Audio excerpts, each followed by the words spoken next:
everybody, and welcome to another Cricut craft tutorial. Before we get started, be sure to hit that big red subscribe button down below and click that bell icon. That will let you know when I post a new video or when I go live. Today's video, we are going to use the brand new StarCraft chalk and mineral paint line. This just came out and it's awesome. They come in 3 sizes. We have a sample size, a pint, and a quart size. I will link the paint down below for you guys.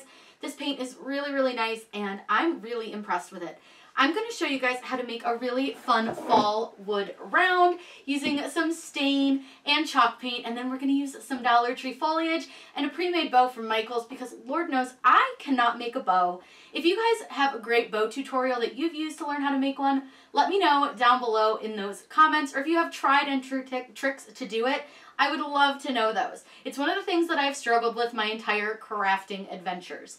So let's get started. We're going to show you guys exactly how to do this from start to finish. We're going to stain, seal, paint, and stencil. Whatever we would do, we do it just for fun. We're going to stain this piece of wood round from Home Depot before we do any of the mineral or chalk paint on it.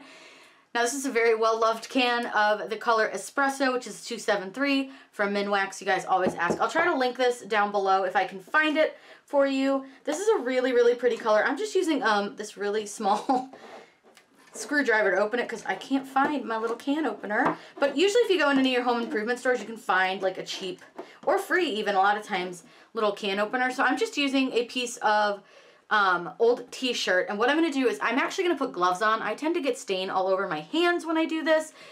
It's just something that happens to me.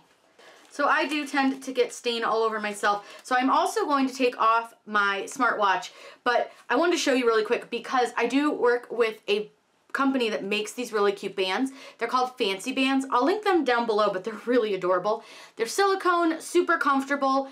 You know, if you get anything under them, you can wipe it off. They're really, really nice. Nothing really sticks to them, but I am going to take it off so I don't get it ruined.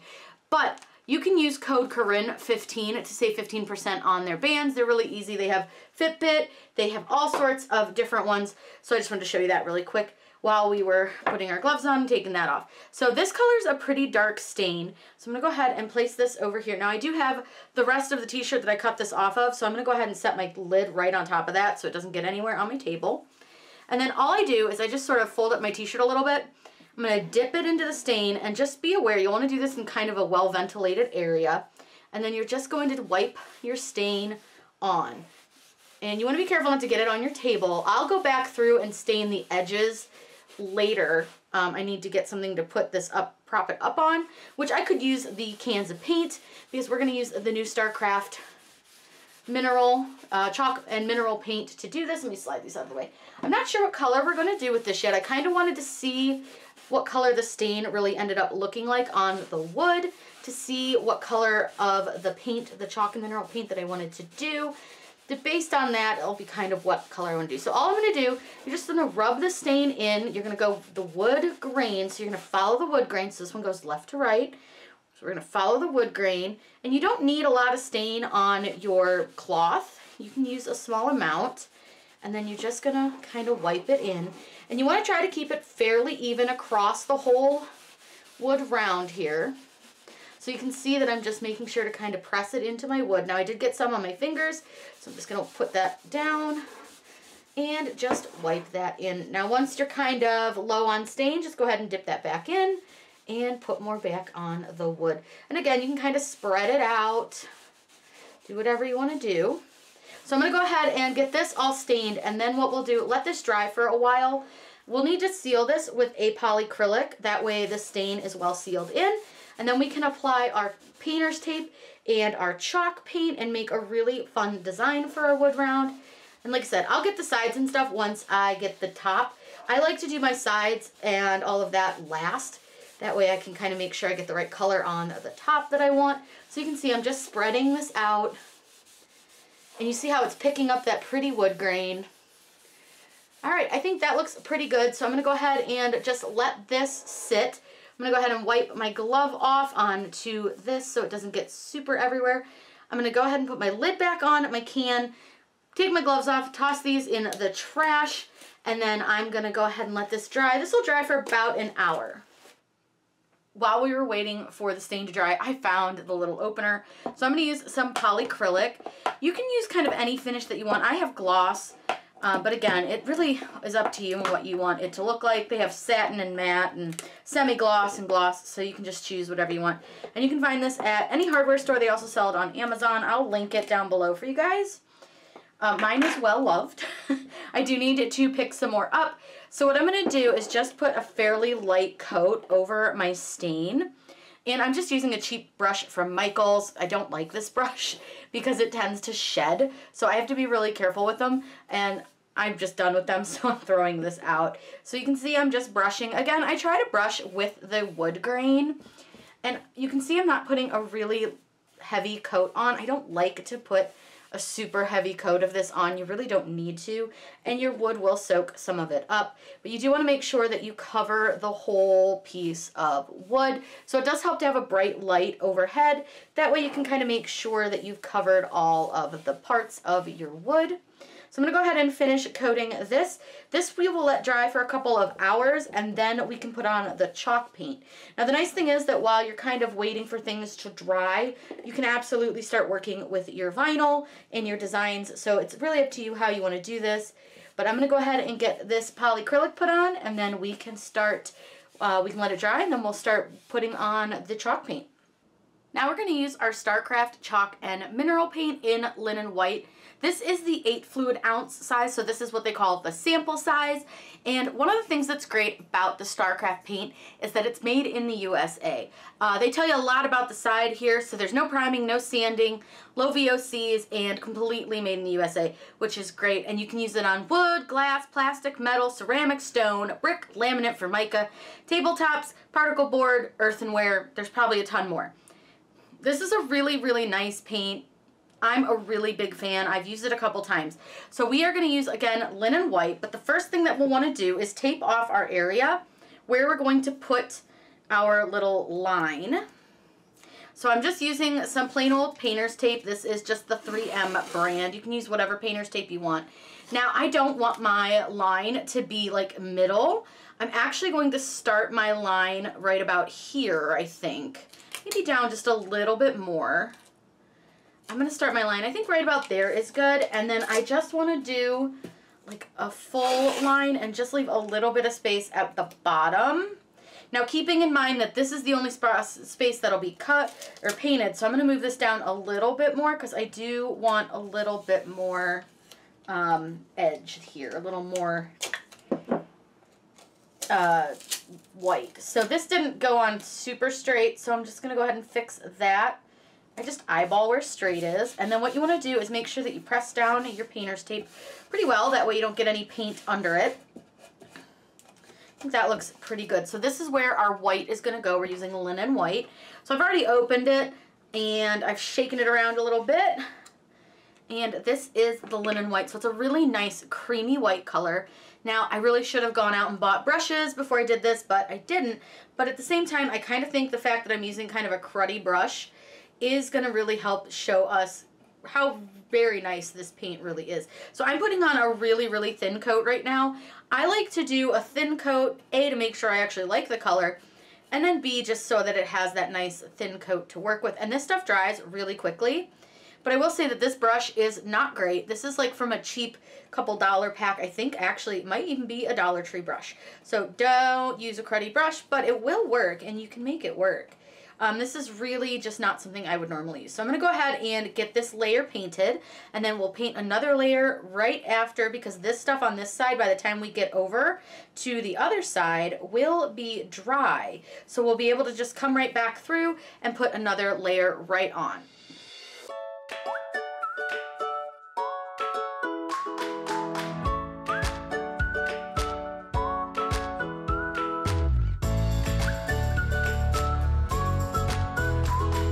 Once you've painted your last coat, go ahead and peel off your painter's tape. I don't like to let mine dry fully, but you do want to make sure that you peel your painter's tape off pretty slowly, just to make sure that you don't have any, like, you know, touching parts where your paint might still be wet on your painter's tape. So just go ahead and peel that off slowly, and then you can toss your painter's tape into the trash.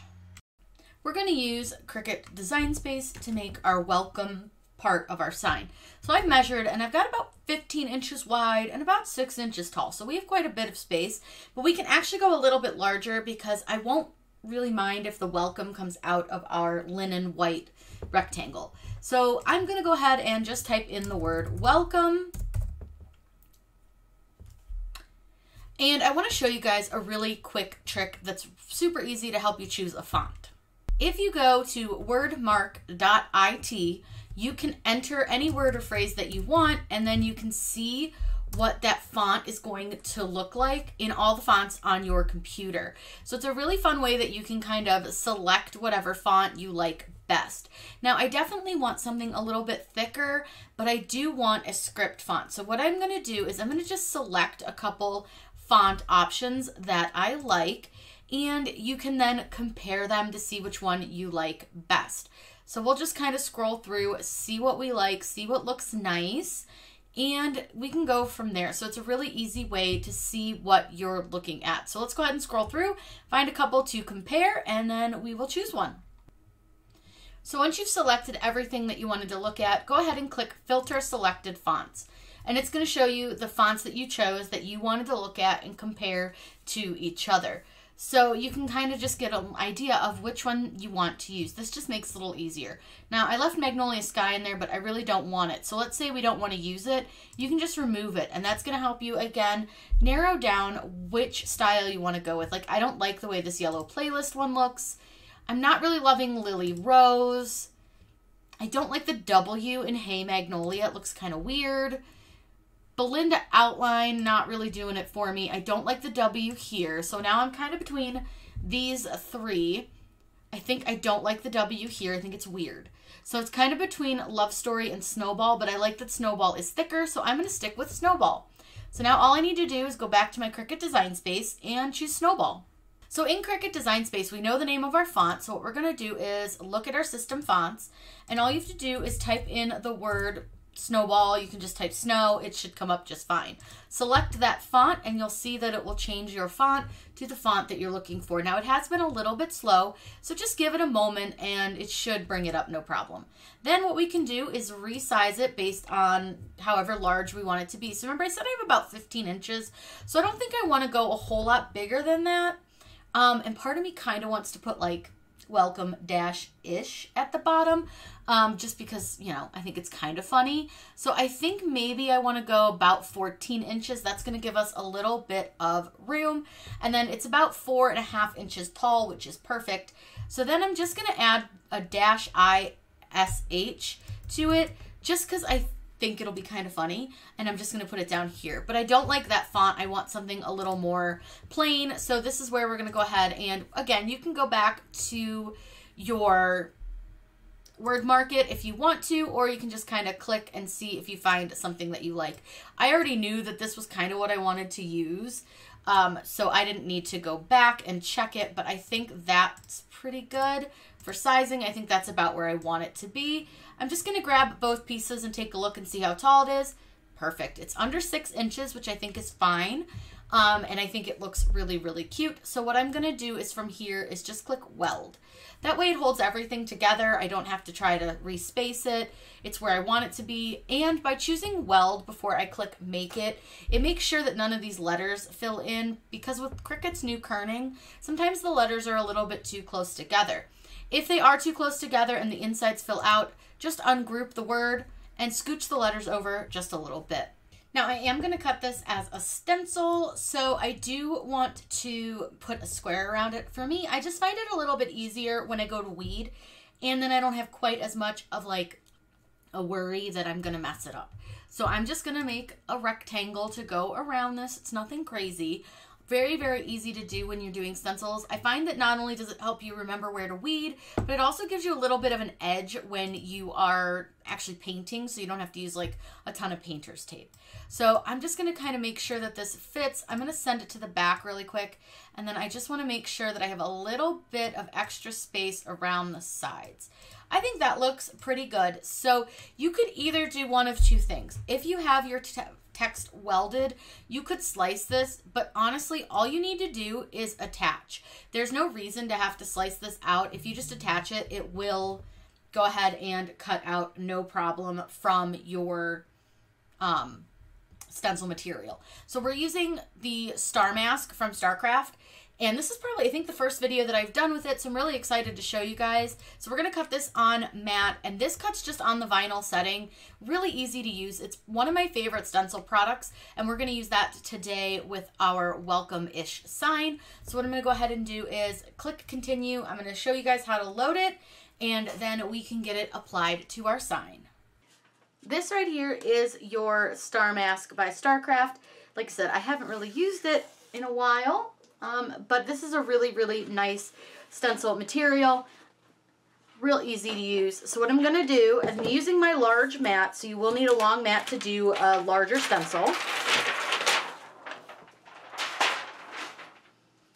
And all I'm going to do, I'm actually going to move the door of the Cricut out of the way, is I'm going to lay down my vinyl onto my mat. This is a pretty sticky mat. It's not terribly sticky, but it will work for this. So what I do is I just get this lined up at the top best I can. You want to try to get it as straight as possible. And then all I'm going to do is just roll it down my mat until it is covering. Now you can see I didn't get that on super straight, but that's okay because it's all going to cut right here, so I'm not real worried about it cutting off of my vinyl. So what I'm going to do, and this is kind of awkward because I don't like to cut my vinyl off if I don't have to until I cut. So I have my roll of vinyl down at the end, and then all I'm going to do is load my machine. Now somehow I got a little something goopy in there, so I'm going to go ahead and real quick wipe that out with a baby wipe. Not really sure what got in my machine or where it came from, but we want to make sure we keep it clean. So once you've got that all done, what we're going to do is load this into the machine. This can be a little precarious, but don't worry, you'll get it. And what I'm going to do is just make sure that it's under the rollers and click the load button. Now I do have the rest of my roll down here at the end of my table, so all I'm going to do is just kind of help it roll it out. It's going to make sure that we have enough material, and then it's going to roll it back to me.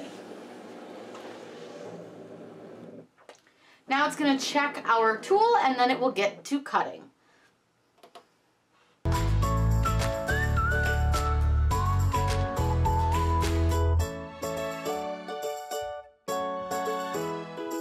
Now that we have this all weeded, we need to apply some transfer tape. So what I like to do is I'm going to go ahead and pull out my tape. Sorry, I know it's super long or loud. So what I want to do, I'm going to de-stick my tape a little bit just by touching it with my hands a little bit.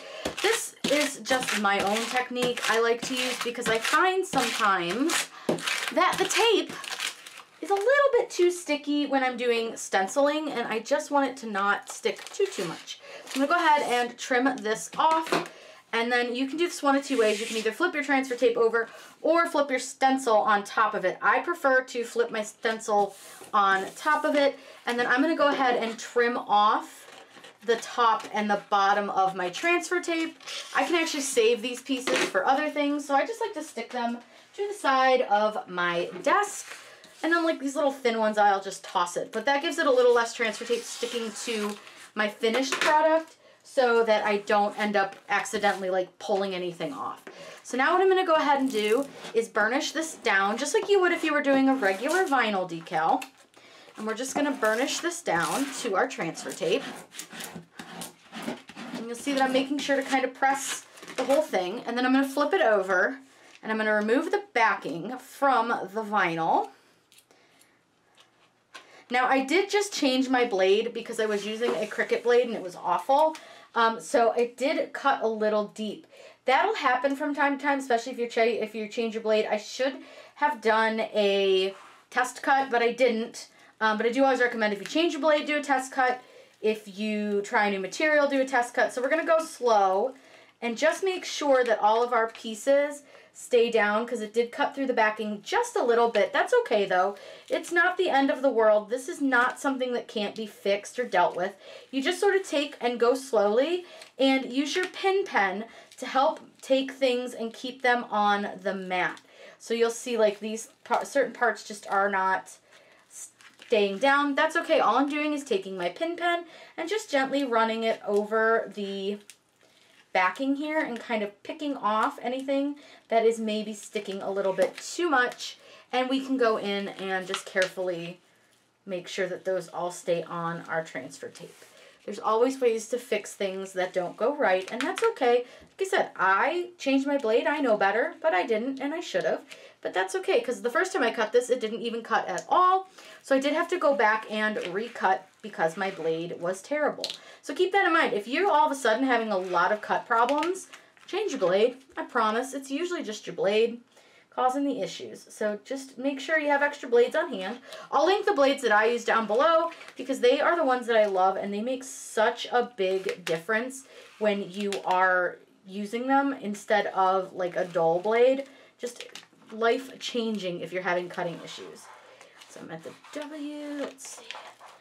All right, we just got a little bit further to go. You can see there's a little spot that's stuck right here. So like I said, all I do is I just take my pin pen, kind of loosen it off of the back, and you see there, no troubles. Okay, there we go. So now that we have our stencil all off of our backing, we can kind of figure out where we want to set this. So like I said, I kind of don't want it all the way, like I don't want it centered on here. I just don't like that look, although actually I kind of don't mind it. I was thinking I kind of wanted it more like this, but now I'm kind of not hating this. I think let's do it this way. This is where you kind of can just make your own decision. I was going to have it sitting up here, but I think I actually don't mind it down here. So let's go ahead and we're going to burnish this down.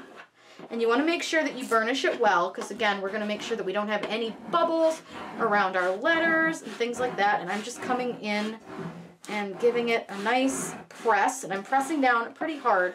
Now I'm not pressing down real hard up here at the top, but just around where the letters are, because that's really the only place I'm super worried about there being any bubbling or issues. So now I'm going to go ahead and pull my transfer tape off, and I'm going to do this carefully. You're going to go slow, and you just want to take and just gently peel this off. And especially with these little thin spots right here in the W, you just want to make sure everything stays stuck down. So you'll see that I kind of move it in different angles when I'm doing this. So like if I see a sharp corner coming, I'll actually peel it down so that the corner doesn't peel first. That way it just seems to help a little bit, keeping things from getting kind of messed up if you're peeling. So you'll see everything looks like it's sticking down really, really well. So I'm just going to keep going. And again, I've got some bumps up here, so we're going to kind of peel them at a different angle, and then with this E coming up, I'm going to go ahead and peel downward, and then just go ahead and get that little section. Once you've got all of that, you are good here and ready to apply your next layer of paint. We're going to use the navy chalk and mineral paint to do this portion. So I shook it up a little bit just to mix it up. And I did get a little bit all over myself because I got some on the edge of the jar. So please ignore the fact that there is now paint all over my hand. I'm going to just use the lid for now and grab some paint off of it. I do use the stencil brush for this. I see people wipe it a lot, but I don't like to do that. I just like to go in and do a little tapping motion. For me, that is just a better way I can do this than to try to paint it on. I find that if I try to paint it on, I end up with a lot of bleed. So I'm going to go ahead and get this all stenciled, and then we can pull off our stencil and we'll be all done.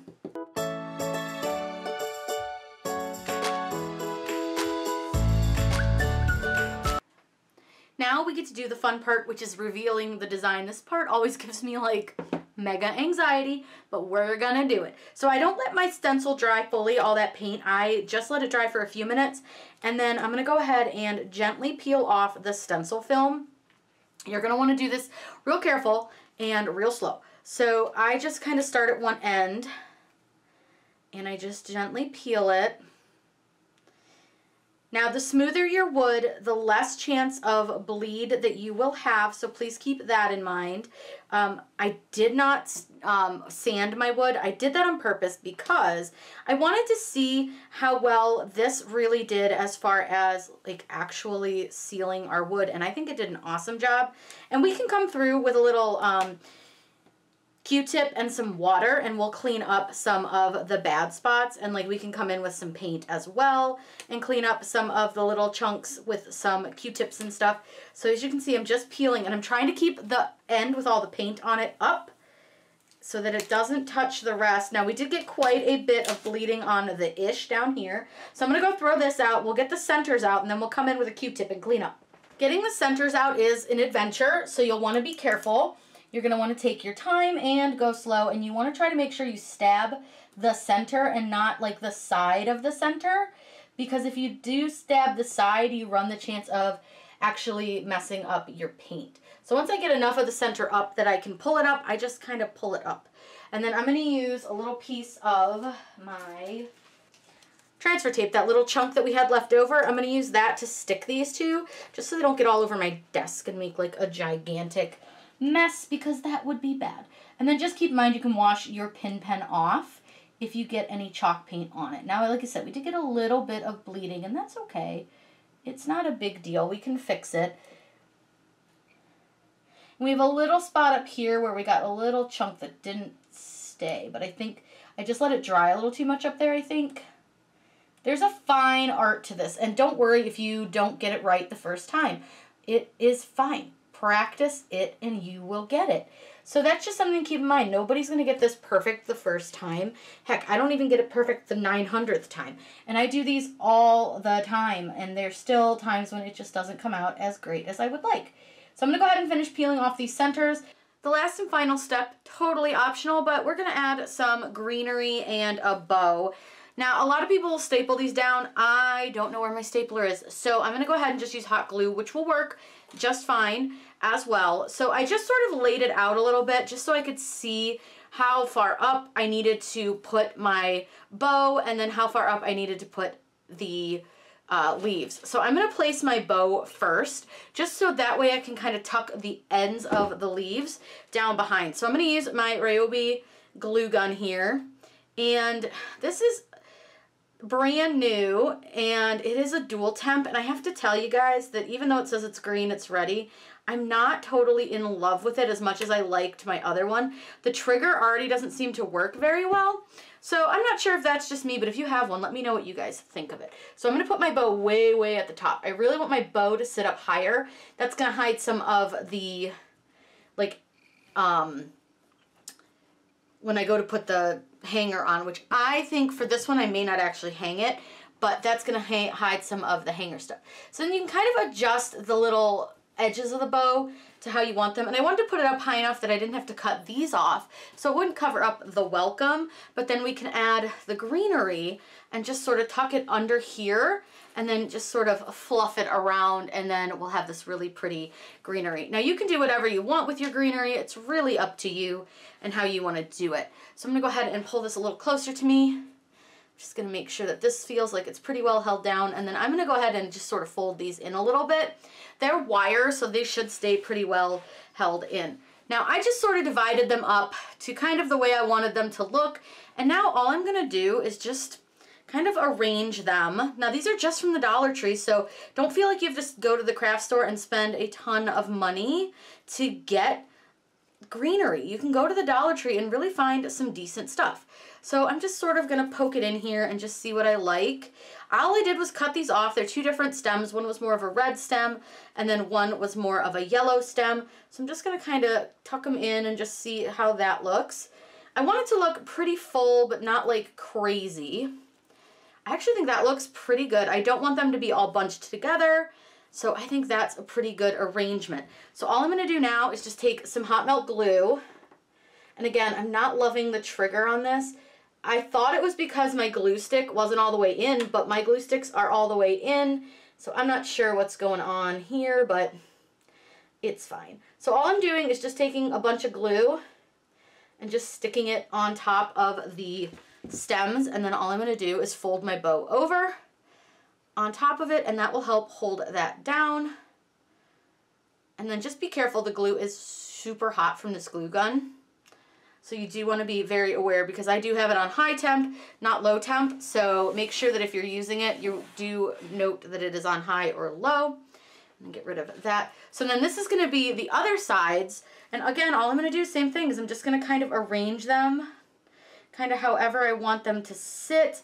You can trim down the ends if you need to. Like this one's end is a little bit long, but I might be able to just tuck it under, oops, without hopefully bumping those. I may need to trim the end of this one down. I just have some wire clippers. And I'm just going to go ahead and trim the ends down a little bit on these. Sometimes they are a little bit too long, so we'll just go ahead and give them a little trimmy trim. No big deal. Pretty easy. You can use regular scissors as well, but I just have these and they work a little bit better. My scissors are a little bit dull, so. And you can get these at any hardware store. They're really inexpensive. Okay, so now that I've trimmed those down a little bit more so we can hopefully fit them better, now all we need to do is, again, just kind of arrange. Alright, I'm going to go ahead and let our hot melt glue dry the rest of the way, and then I'm going to show you what this looks like. Look how cute this came out. Really easy, pretty inexpensive, and that chalk paint is awesome. If you've not used chalk paint before, I highly recommend checking out the StarCraft brand. It is really top-notch and easy to work with.